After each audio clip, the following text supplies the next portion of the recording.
Social மீடியால செக்ஸ்டிங்கும் ஃபிளர்ட்டிங்கும் பண்றவனுங்க உண்மையிலேயே mental இம்பார்ட்டன்ட்டுங்க.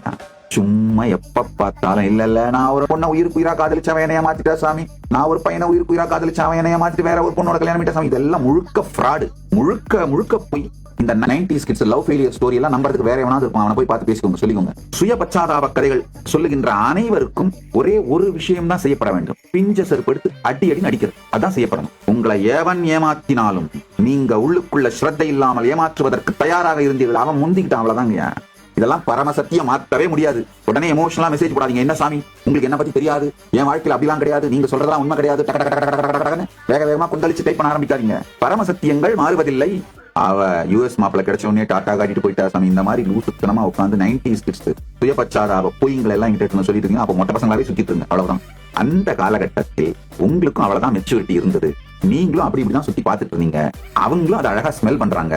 So 2 பேருடைய கான்சியஸ்னஸ் உங்களுடைய வார்த்தைகளை தாண்டிய உங்களுடைய இருப்பை பகிர்ந்து கொண்டதனால் அவங்க அந்த முடிவு எடுத்தாங்க, அவ்வளவுதான்.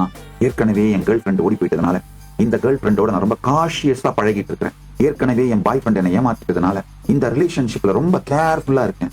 மொட்டை பையனாவே சுத்தி செத்து போயிட வேண்டியதான். ஆழமான உறவுகள், ஸ்ரத்தை, தியாகத்தை அடிப்படையாக வைத்து நீங்கள் உருவாக்கும் உறவுகள் உங்களை முழுமையாக்குகிறது.